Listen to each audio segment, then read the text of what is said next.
How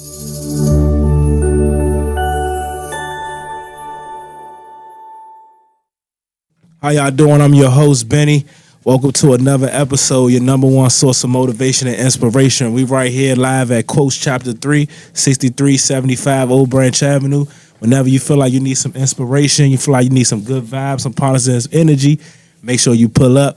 I got a special guest with me, Jay Shiz. How's everybody doing? How you doing, Benny? I'm doing excellent, man. I appreciate you for coming through and adding value to our channel, man. How you feeling today? I'm feeling great. And first of all, I appreciate you having me here. Okay. You know, a lot of times I'll say it's hard to get on different platforms, and you guys seem to be well versed, and I feel the energy. I see the quotes and what you guys are about. Right. Like, this is unique. Like, I really mess with what y'all got going on here. Like, for real. Bet. So when you stepped in the room, when you stepped into this place, how you felt? Like, what was your first reaction? The first thing I would say is I felt welcome with everyone that's been here. You know, they all like, hey, what's up? You know, let me introduce you to him. Let me introduce. I got my man over here, and I can see that y'all got a mini community in here as well. And just the quotes on the wall, like, it's colorful, it's welcoming. It's just good vibes. And that's what we want. That's what we want to create here. So we glad that you know what I mean, that's what you feel, because that's what we want to push. That's the type of energy we do. And we do, that's the type of energy that we give out here in the community base. That's why we want to introduce you to everybody, so we can network and everybody can build together. So since we in quotes, you know what I mean, what's your favorite quote? What's something that you live by? What's something that keep you motivated, keep you inspired? Off the top of my head, my father, he used to say this one quote as I was growing up, and he would always repeat it to me.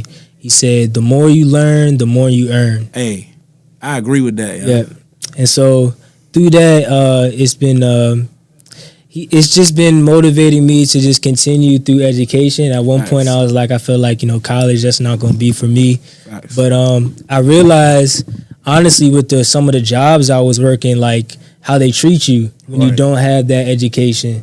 And as a black man, already as a disadvantage, in society, I'm trying to further myself. And even outside of school, like, just like through interactions, in the music side of things, it's important that I pick up a lot of different, ideas and strategies, like Sweezo. He's been a good guy for me, a good mentor. That's Open Gym. Yep. And that's a great platform that I learned about. You know what I mean? I'm glad that they getting local artists out, getting people out, and getting y'all around the world, getting the voice out of the culture here. For sure. And I feel like they said Open Gym USA. I was like, that's all right. She's like, we go all around the world. We got shows. It's just basically getting y'all ready for, you know what I mean, like how it is. Just practicing your craft, getting your craft better, being on stage, and networking and all that you need to be a successful artist. So what's the one thing you learned this year that, like, so far this year that the year just started, or what you learned this year that's helping you, take things to taking things to the next level? I feel like what I learned is I learned to expect people, to take people as they are. Right. Not have their own, like, my own feelings about who they are, and expect something that's just not them. Yeah. You know what I mean? So I learned to just, take people for who they are, and I think that has saved me some stress. Right. I don't. When you got expectations, it fuck up things. Right? And then, when they don't meet those expectations, and that tend to ruin a relationship. But when you see everyone at just at a level playing field, it kind of saves me from that, and it's easy for me to think, more logically about some decisions and people that I move with, as I'm on this journey. For real. Yeah. And that's one thing you gotta do. You gotta accept people for what they is and just let them be who they are, because they gonna show you who they is always. And then back to piggyback too on what you said. The more you earn, the more you learn, the more you earn. Right. Like, that's one thing I always stuck with me too, because, like, I always trying to, like, just work on my craft, learn different skills, because you never know, like, when you might use them, or that might be beneficial for you. So like, even with everything like what we do, I try to be hands-on and just learning different things. And that's one thing I think that's always stuck with me too. The more you earn, the more you learn. So where did all of this, like, originate from? G started it. He said he was just writing down quotes, and then once he was writing down quotes, and then he just had them on the wall, and then somebody had basically gave him an idea to open up a store. It just started basically as like candy. Then once I came like probably like the first year, like a couple months in, and I was just like, man, I fuck with the vibes, you know what I mean? I just fuck with, you know what I mean, quotes. Like I wake up and read a quote, you know what I mean? I wake up and just see quotes all around me in the world, and I'm just like, damn, that's like inspiring me. So I was like, man, I fuck with what you're doing, and it's positive, it's different. Then I just jumped on and just trying to be like hands on with it, just pushing positivity, you know what I mean? So it's not even about like money or anything like that. It's more so just pushing out love, positivity, and I feel like we need a lot of that in the world. You know what I mean? What's going on is everybody pushing negativity. You know what I mean? So negativity sells, and that's why I feel like, you know, we taking our time like to get there, because we ain't talking about just sex and boyfriend relationships and all this. We talk about, you know what I mean, just different stuff, like how people come up, they grind, what inspire them and push them. So it's a little different, because right now everybody want to talk about the negative shit. Right. So I feel like, you know, in due time it's going to get there. You know what I mean? We just gotta stay really consistent with it and getting it out there, because that's why I said you finally starting to see it. Like, damn, we seen this person. Y'all had interviewed that person. So just being consistent, the message going to get out there. Right. So I feel like that's what we got to do for real. Well, yeah, like I said before, y'all definitely made your stamp. And I've been eyeing our boy Five Eyes. I had met him at an event. It was a Behind the Buzz session. Okay. Matter of fact, we were at Grindstone Universal. We were in Washington, D.C. This is in Adams Morgan.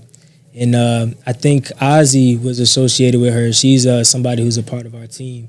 And he just started talking, and he's telling me he's a photographer, and I didn't really know how deep he was into it. Right. And then I see his photos on the wall. He's doing shows and stuff, and like he was just like, "Oh, we gotta have you on the show." I was like, "Okay," like, and you know, with the stuff that I have going on now, it just made sense to come tap in with y'all. I do, and that's what we want to talk bases on. So make sure y'all pull up.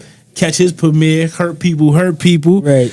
March 24th, doors open at 7:30, show start at 8. So how you feel about that? You ready for it? Shit, I mean, I gotta be ready for it. I guess so. But it's been a stressful journey just curating these shows. Like I was just talking to Greg earlier, and I told him, I was like, I've always been on the other side of the show. I've always been the entertaining side. I've never been on the management, curating, promoting. You learning. Yeah. And that's going to carry off into every different avenue that you do, because that's all, anything that you want to take to be successful, you got to learn how to, you know what I mean, manage and promote and get things together. So it's going to spill over into that. So I think that has been a stressful part, and then just not knowing what to expect. Right. You know, because our first week, I think we went live with the show sometime in February. Facts. And we sold like maybe 1 or 2 tickets first week. I'm telling you, and it get discouraging. Yeah. And that's why, but it's like, nah, man, we still got to do it. We still got to mess, because even if a lot of people don't come, you still, like you said, you still learning. Yeah, but I'm not even planning for people to not come. Facts. Like I think I put a lot into it. It's respectable. I got the right team. I got the right support system. And I think a lot of people are invested into what we got. You know, people who are in the film, like, they want people to see them on screen. And it's a pleasure to work with those type of people who are invested into a project that, you know, really benefits everybody. No, that's the beauty of it. So this your first time, your first rodeo with this? First rodeo with live show. Not me performing, but my first time curating a show. I used to host shows, different events. I did little things like create the itinerary, the set lineup, you know, finding artists, and so I'm familiar with that. But as far as, you know, putting my own funds down and doing stuff like that, when I have to take the risk to do it, that's just a first for me. And that being said, like, putting your own money down, it's different. It's different. It changed things. See, now I'm on it. I'm on everything. I'm sure all the artists are annoyed by me. I'm like, hey, y'all, did y'all see these flyers? Right. Y'all get that ticket link out? Facts. So with this, like, it's like you directed it and everything, like wrote the script and everything. So this film, Hurt People, is actually based off my album. Hurt People. I have an album that. And is this gonna be your first album? No, well, actually, Because I went on iTunes, I ain't really see. I see a lot of singles. I ain't see a lot of like body of work. That's why I was gonna ask you about that. So, the majority of my catalog, I've actually released about 4 different albums, possibly. I think I have to see. Play This at My Funeral, Hurt People, Sis Season 1 and 2. So I've released 4 albums. All of my work has gotten taken down due to my past interactions with my engineer. He was running my DistroKid, and things got messed up. He was taking things personal and things that I never did. He was in charge of the label on the music side of things, so he just said, fuck one person, and then just said, I'm gonna get rid of everybody. And so I just got caught in the mix. So what you mean like by taking it personal? Like y'all had a disagreement or something? Well, he just didn't have the work ethic, and we didn't feel like he cared as much as the other person who we're associated did about our music. And we've been sending him money for things. He's not getting the job done. Just very unprofessional. And I think he was going through some of his own like demons and battles, like with mental health and whatnot. People can learn from this. Yeah, no, I learned from it because now I distribute myself. That's what I'm saying. That's one thing. Yeah, I don't put my trust into other people to hold on to my music. Right. Yeah. So, but everything got taken down off of that, and multiple artists. I even had a feature with Zaytoven. Yeah, my song Red Solo. Damn. Yeah, it got taken down, and now I'm in the process of trying to get that back. I had the feature, but I need him to clear it again. Dang. Yeah, and so I've been texting him, and he's like, "Oh, I got you." And he got 100 other clients. Yeah, he got other people to deal with, so he's not really worried about Jay Sizz like that. But I mean, he answers every now and then. I'm still waiting to hear back from his team. How was that? How was that working with him? It was good. So that's like one of my favorite trap artists. Yeah. I'm telling you, that trap producers. I'm like, that Zaytoven. Like it started off with like Gucci. Yeah, Zaytoven. Like I was like, hey, that's that guy. So I know was that one of like people you always wanted to work with. I wouldn't say that I always wanted to work with because I don't consider myself a trap artist. And that's what I was thinking too. You more like you give me like a Rod Wave type of singer type of guy. Yeah. Like you know about the pain. Yeah, that is true. That's why you got the album Hurt People. We'll get into that too as well. But yeah, man, Zaytoven, he posted something promotional. What a lot of artists will do when they're not actively putting out work. So you got people like Bobby Shmurda, maybe Dave East, Zaytoven. What they'll do is they'll often sell G Herbo. G Herbo is another person that does this. They'll often sell like little pieces of work, rather that be promo to be posted on their page to try to get some audience. Right. To be like, okay, you can cash at me $200, I'll post your flyer. Or in my case, he said he'll do an intro and I can list it as a feature. So Zaytoven, yeah. So he put down the price and I was like, okay, that sounds cool. He recorded his intro to the song, sent it back, cleared it once I distributed it, and that's how it went. That's all right. So with the Hurt People, this is gonna be the album that you distribute under yourself. Yes, for the first one. That album had already been out, but it got taken down because of that. So, but I got a new shot at it. And as I said, that's a blessing that you can promote it how you want to. Mm-hmm. You can add the show. It has been a blessing because now I get another crack at it. Right. I feel like Hurt People was is one? Yeah, it's one. It's going to be one of those projects. I think it's the best thing that I've ever put together. Facts. That's going to set the foundation. Mm-hmm. So it's good that I get another crack at it and I'm able to make it as extravagant as I can. Facts. And with the show, what made you want to say I want to add a show to it? I didn't want to add a show to it at first. We talked about Sweezo. He directed the film. So he directed the joint that we're going to see. Yes, he shot and directed it. I produced it and wrote what was going on. Wrote the movie. That's and he was like, okay, so what you can do is you can put it in the movie theater and have a show. Right. I'm like, when he first said that, I was like, I don't know if that's something I really want to do. I probably just put it on YouTube or something like that. Yeah, watch party. Yeah, something like that. But another person, her name is Ozzy. She's a good friend of mine, a great co-worker and business partner. She said the same thing. And she was like, no, I think you got something going on with this. You got people who are interested.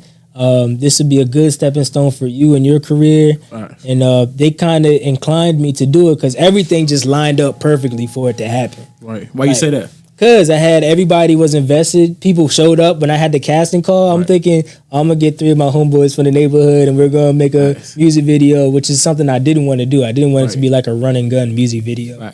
How long is the movie? The movie's not that long. It's probably like 15 minutes. Okay. Yeah. Is that how many people in it? Probably about 10 to 12 different people. Okay. Yeah, featured in the movie. That's all right. Yeah. And hurt people. Why you wanted to call it that, the album? Hurt people was because just through my experience with life, I've noticed I've been bullied before. I've talked about that on other platforms. And I've noticed a common thing with people who are doing, have ill intentions towards other people. They're usually the ones who are going through something themselves. And I say that misery like company. Exactly. Misery does love company. And that's what I've noticed. I actually did something in a relationship that I had that I'm not too proud of. Facts. And that's what kind of gave me the inspiration to go with this album. I was writing songs, I was hurt, and hurt people. That's why I came up with it. Hey, I agree with that, yeah. Hurt people. Mm-hmm. So with y'all collabing with the film, you just shot him the idea like, hey, I want to. I want you to direct this, or he came to you with it when he heard the music. Well, Sweezo and Earfucks, like he's probably a videographer first. Like he's a filmmaker. Like he's Slizzo. He's a filmmaker first. Yeah, I don't know if he'll have to tell you that, but from what I've seen, he's got his own production. Like that's what he does. Like he's into movies and acting and things like that. Okay. So, and that was just somebody I was connected to because I had done a couple of his shows and whatnot. And talked to him on the side with some other business ventures, and so I was just like, "Hey, like, can you do this?" And he's like, "Yeah," and he put it together. Facts. So, with the what was the creative process with creating Hurt People? The album or the film? Let's start off with the film. The film, well, that was just based on the album. I wanted to illustrate some of the things that happened in my life that caused the album to be created. Right. So the hurt people.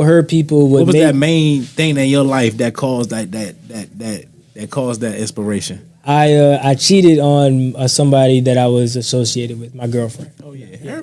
Everybody do that shit. I don't know if everybody do it because I had that mindset because I was thinking like you was young. I was young, but I was just like immature. I was thinking like, hey. She probably doing her thing. Right, that's what come with being young. Yeah. You just don't know. I just don't know, but no, she was really invested in like a real good. Well, she still is. We are still together right now, and that's good because you don't find good women like that. And I learned that. Hey, that's one thing you don't find. You don't find a lot of good women. So if you got you a solid one, you gotta keep her and lock her in. That's what I learned. So that's big. That she was able to like turn the other cheek after you done. Still rock with you and still be here with you to this day. So that's good. It wasn't easy. I wrote. I know that. I wrote the album towards her. I did a performance. I invited her to a show. I got this big ass banner that say like "I love you," and I did like, "Yeah, I'm a lover boy." Yeah. I had a show. That's a romantic. Yeah, I did. That's what I'm liking. That don't sound romantic enough. He said, "I got the sign, the billboard, made the album." I did. You gave her some credits. Yeah, and I even I went to her house. I never forget. I went to her house. I put on a suit, and she likes snickerdoodles, so I was like, I'm gonna get her some snickerdoodles. I'm gonna get her some flowers. Yeah, that's what you gotta do though. And I talked to one of my friends, named Claire. And she's like a big sister to me. Right. And I'm like, oh, what should I do? And I'm giving her these ideas. And she's like, man, you never gonna get her back with that. Like, what are you doing? Right. And so she gave me this idea where I posted 3 songs from the album on YouTube and made a QR code. Dang. Printed out the QR code so she can scan the song and then listen to it about her. And I put that in like a letter that I wrote to her. So facts, real smooth shit. That's all right. So how you found out? Like how you felt special? Like how you felt that was the one that made you want to go out your way to do that? Cause life without her for a couple of months was hard. Yeah. It was hard because I just realized because I was the bad guy and it was my fault type shit. You know what I mean?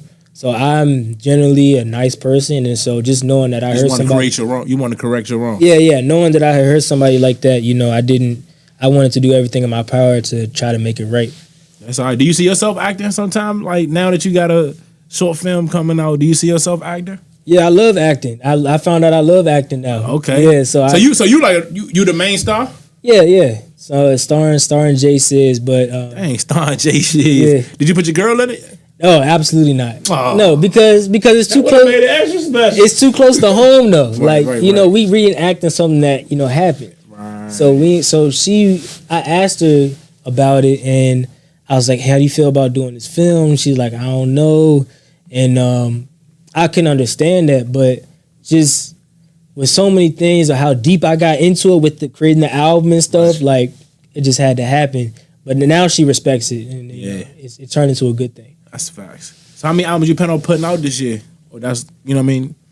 This maybe after her people, maybe one more. You know, because that's the thing. Like you can put out a whole bunch of albums. Is the quality right? Not even the quality. Like, are you gonna listen to a whole album from an artist you're not really familiar with? You're not. So if I just came up to you and you didn't know anything about me, and I said, here's my album. You might listen to the first song. You might even look at my page and not even listen to the album. Right. So I'm trying to go down the singles route and probably put out some more. That's why you got a lot of singles on Apple Music right now. Yeah, and some of them, some like my first song, "Try Me," is still on there. I probably got to take that down. I have recorded that myself. Definitely not my best work, but definitely gonna put out more singles and stuff. That's good, huh? So, what keeps you focused?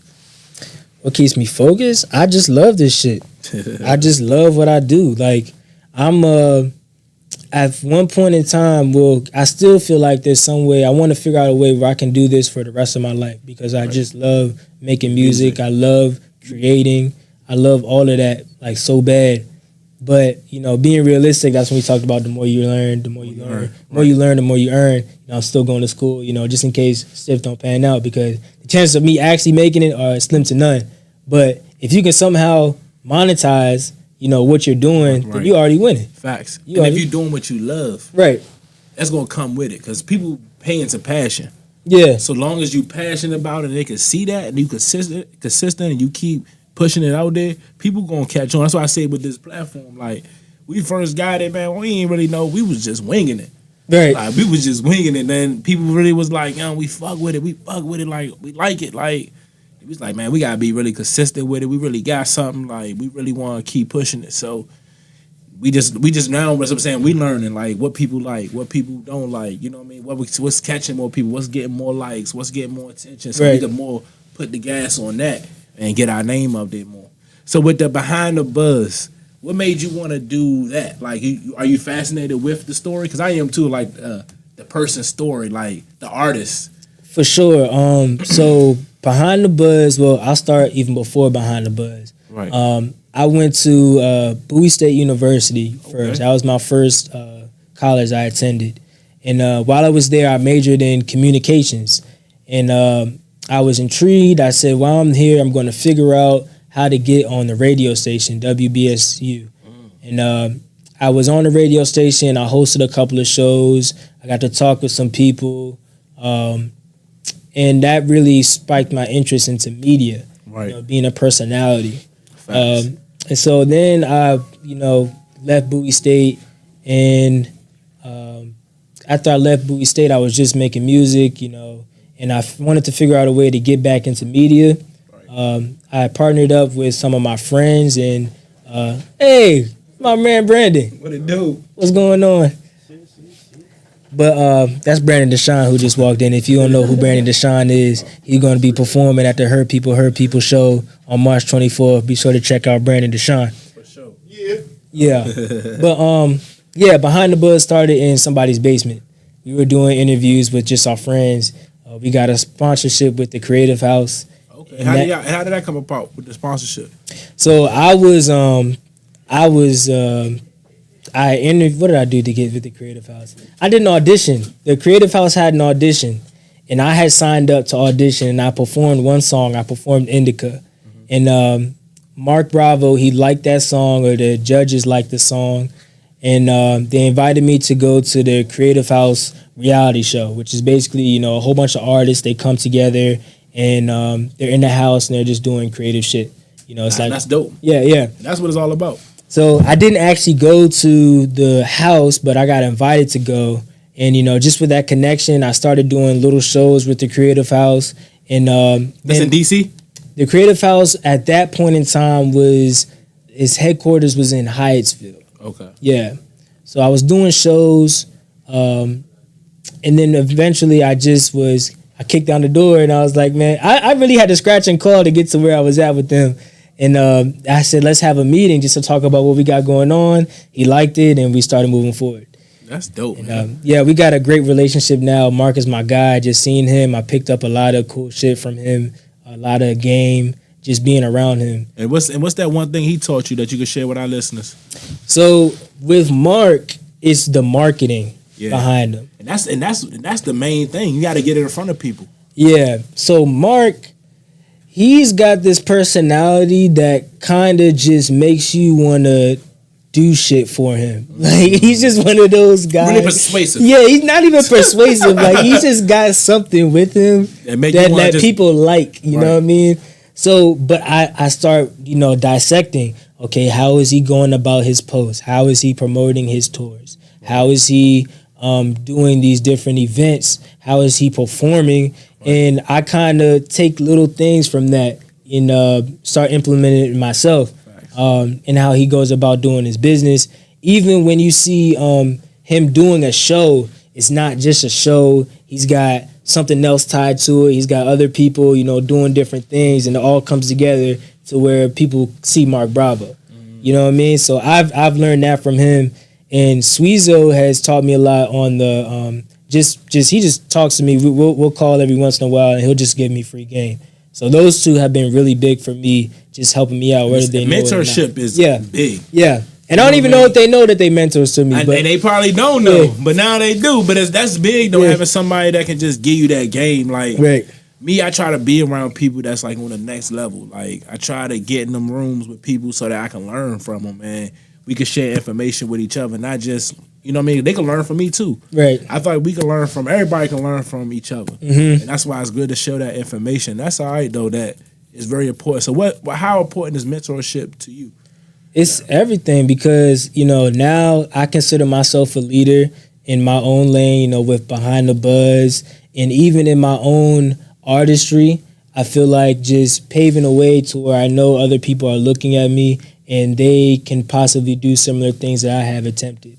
You know, so I can lead and I can do what I'm doing now because I have been led and I have been mentored by other people. And it's good to find the right people. Right. You know what I mean? Some people get mentors from the wrong motherfucker. Right. Make sure you get the right guys really credible and you see that's what you want. You see that in yourself. Like, make sure you're around those people. Right. And also, but Behind the Buzz, when did you first start that? And I think that's good too. Like, you as an artist, you're able to take the spotlight off of you and shining on other people. That's the thing. Like that's what Behind the Buzz is. Yeah, Behind the Buzz is a media outlet, and we're all about sharing the individual stories of, you know, artists, you know, right now in the DMV, but of course we want to expand to different parts of the area. But we're all about sharing stories because I didn't have an outlet to where, you know, I can come on a podcast and talk about, you know, who I am and my upbringings and the struggles that I've had, and people actually care about it. I came up with the catchphrase, be your buzz, which basically means be your own hype. Create your own media, create your own wave, and that's what we're doing at Behind the Buzz. We're allowing you to use us as an outlet to be you, exactly, just to be yourself. That's what this is, and that's important. That's important, and I love meeting these interesting people, and I love meeting people who are just not in cut and paste of other people. You know, I like the uniqueness. Yeah, they different. And it's been a blessing just to see. I've been in contact with a lot of cool individuals because of it. The team is amazing. I love everyone who's part of the squad who makes it happen. Okay. And it's been great. And how long did it take you to build your team? It took me probably about 2 months. It took me 2 months. 2 months? Maybe 8 months. Maybe it might be. So like you put a post out, or was like you already had people in mind that you was working with? I originally put out a post looking for interns just to see if anybody was People really bite off that. I always wondered if people bite off like we need some interns too around this. No, people really bit off that. Listen, bro. People always want to get compensated. I'm like, look, man. It's all about the credit. I do pay my people though. I do pay my people. And matter of fact, I started paying them even as interns because minimum wage, or you go a little bit more. We do based on the shoot, so they'll get like a certain percentage of how many videos we get. You know, everybody has a contract. That's another thing I learned. I got everything on paper, and but you do performance reviews. Performance reviews? Nah, don't do reviews. Since we cutting the check, we gotta make sure they I let them know what it is, and we've developed a certain rapport where it's like, okay, you know what I expect from you, right. And and we're all we're in it together, and everybody now we're friends. We started off as just business partners, right. And then now we got close. Now if they got something going on, I'm coming out to their events and whatnot. And that's what I wanted. I wanted a family to where I don't have to feel like I have to read this contract and nitpick everything. You just kind of know what I want, and I know what you want, and we just work. Yeah, facts. I like that. So, how important is communication with your team? Like making sure y'all all on the same page. That's very important. I feel like as the orchestrator, I kind of have to set the example of what it is. And so sometimes I understand people got their own lives and things. So I just talk every now and then and just express just what I need. I don't even know what the leadership style really is of me. I just try to be a people's person and just try to be honest and caring for everybody. And that works, when you have genuine people. So the communication isn't hard to come by. If I text somebody, they're going to answer the phone and vice versa. Because I think that's big, like the communication with your team and making sure y'all on the same page so that y'all can elevate each other. Right. So that's why I asked you and wanted to know like how do y'all effectively communicate, because people might need that help, because I think that's how the only way we're going to get the mission done. Right. And everyone has leveled up under Behind the Buzz. We've done interviews with Pinky the rapper. Shout out Pinky and Miss Debbie for coming on our platform. Vita Venom, Mia Love. We just had 5-star and Tay Mula. People are coming and investing on our platform, and they see y'all working. Yeah. And so everyone is getting a piece of that. We're getting to meet different people under this label Behind the Buzz. That's facts. I love that, man. So we're gonna end this off with one thing. What's something that you want to tell the world? Like, what's something you would tell a younger you? That's what we're gonna say. A younger me. Something I would tell a younger me would be find your people. I feel like there was a point in time where I was trying to fit in with a certain crowd or trying to be a certain way, but that just nothing was wrong with me while it wasn't working. They just weren't my group of people. You know what I mean? I found my people, and we going hard, and we gonna get it done. Facts. How you know if them people the right people for you? How do you assess that? I don't know. I just have to have faith and through conversations, and once you come with genuine intentions and stuff, people see that, and if you want to do something wrong or you want to push that aside, like that's going to be your loss, because you're a genuine person. Yeah, that's going to be your loss, and I feel like I'm an asset in whatever group I'm in. You know what I mean? So that's how I feel too. Yeah, and you got to be an asset. Right. Can't be out here just being a liability. You gotta add value to any circle that you in, right? Anybody, and I feel like good people that that should be around you, they could take like criticism. Like, I want my man to be like, man, you fucking up, or you could do this better, or you could be that better. Like, some people look at it as like, damn, this nigga, man, he talking bad, or he trying to be on my ass. Like, I feel like a good friend should want your friend to be better than they was yesterday. Sam, like if I put out a trash song, like don't nod your head and be like, oh yeah, that crank, bro. Be like, no, because I'm gonna look silly when I go to the show, and they be like, oh man, this nigga up here, man. Keep it real with me. Yeah, like you gonna let me look crazy up there? Like, you gotta let me know what's going on. Facts. How important too is like performing the music, not just making it, but performing it. Like, how important is that to you? I'm not really. I used to be geeking to hop on every stage, but now I realize that it's really. I'd be selective of where I want to perform, and when I want to perform. Why is that? You don't look at everything as a rap? No, it definitely is a rap, and that's okay. And that's how I got started, just doing these little hole in the wall clubs, and a lot of those prepared me, to get on to the better stages, So yeah, but now I'm not into just. I guess I'm more into the media side of things. I mean, I love to perform, but I'm done performing at like these like crazy lounges with these whack promoters, and I'm not into that anymore because it's just too many things. The cons outweigh the good. Like, you go out there and get cracked upside your head, people wild and shit. Like, I've been in some crazy places, because of these shows. Like, nah, man, it gotta be right. So what, now that you do with the Behind the Buzz, do you love that? The passion for that, is that love more than the making the music, creating music? I tell you what, I've been doing more Behind the Buzz than I've been in the studio. I haven't been in the studio in probably like 2 months. So do you feel like you're losing the touch of the music? Nah, I mean, for the hours that I put into it, I can't lose the touch. It might take me a minute to get back. Like, after I hop in the booth, get a couple reps in, it's clockwork. It's like riding a bike. So you good. You good? Good.